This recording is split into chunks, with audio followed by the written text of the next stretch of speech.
Here in New York, it is a much different picture with smoking rates among young people far lower than the national average. And it also didn't determine whether lean meat had the same risks as meat with higher fat content. A topical cream that desensitizes the skin to needle insertion is also available, but that can take up to an hour to work. The major thing that helps speed up the process is patients that come in with a previous history of mammography, so getting screened regularly can only help. I'm Kafi Drexel here at Crunch Fitness, where a bunch of New Yorkers are sweating it out behind me with a workout called Tabora. That's a Swahili word for drill, and well, since the name Kafi is Swahili, I had to come check it out. Ask some young smokers about their habit and it's clear potential risks down the road don't fully register. I thought a little bit about longer term, but I don't see it ever being really a problem. This is a phase of my life, something that I'm doing as, almost an exercise, but more just like because I want to. And that phase will be over before, I really establish a habit.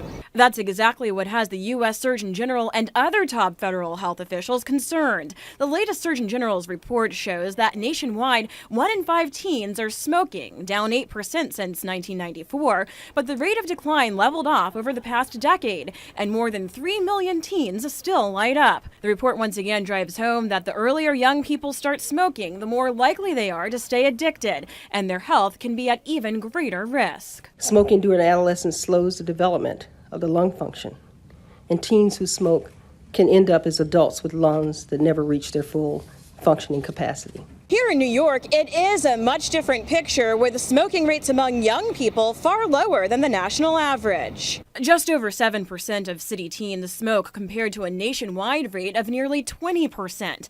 Anti-smoking advocates credit tougher laws and regulations like smoking bans and boosting the price of tobacco with higher taxes, along with hard-hitting anti-smoking ad campaigns. Doctors say those efforts to keep young people from lighting up have to continue. You don't want to give up on people, especially young people who are at risk for becoming addicted. The ones who will become dependent, regular daily smokers are about 1,000 a day, which the sad reality is that replaces the people who are dying from smoking every day, which is 1,000 to 1,200 people on average. Another fact that experts and government officials alike hope will eventually shock young smokers into realizing their futures may well be at stake. Kafi Drexel, New York 1.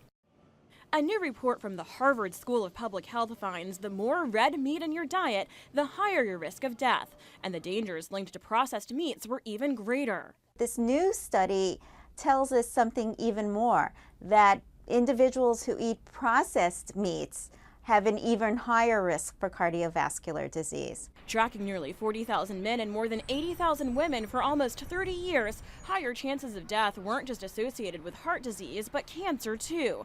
Researchers found just 1 serving per day of red meat overall boosted chances of death by an average of 12% and up to 20% for processed meat. 2 of the biggest culprits in the processed category, bacon and hot dogs, both considered red meats. It's very important to mix up the foods you eat, especially protein-rich foods, because each food has different nutrients. And that's also what the study finds. Substituting just a serving of red meat a day with foods like fish and poultry actually lowered death risk. Like many studies, this one had some drawbacks. First of all, it looked at mostly white healthcare professionals, so the findings could be limited to that group.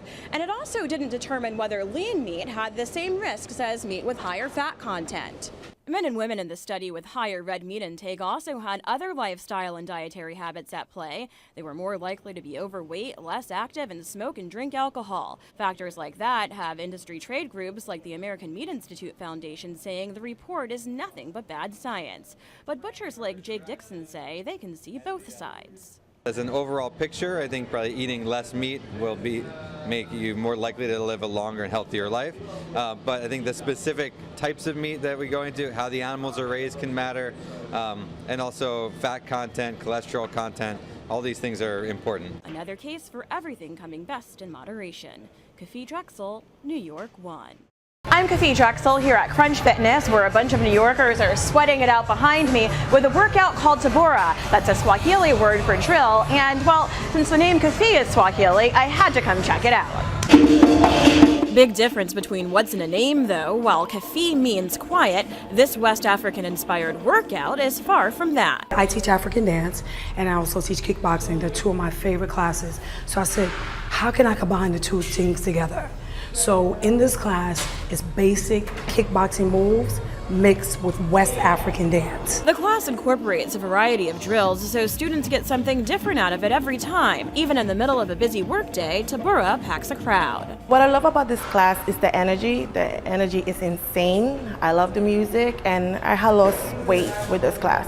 12 pounds so far, to be exact. While you blast away the pounds, Tabura instructor Rain Hudson says you can actually tone up too. African dance is also a lot of, people say, oh, it's cardio, but it's also a lot of toning because you're using your back muscles. So that helps too with building, building strong muscles. My endurance level has increased. It has helped me be able to go through my workouts and get through my workouts easier because of the energy and everything. And with all the energy this workout requires, you also might want to find the Swahili term for serious calorie burn.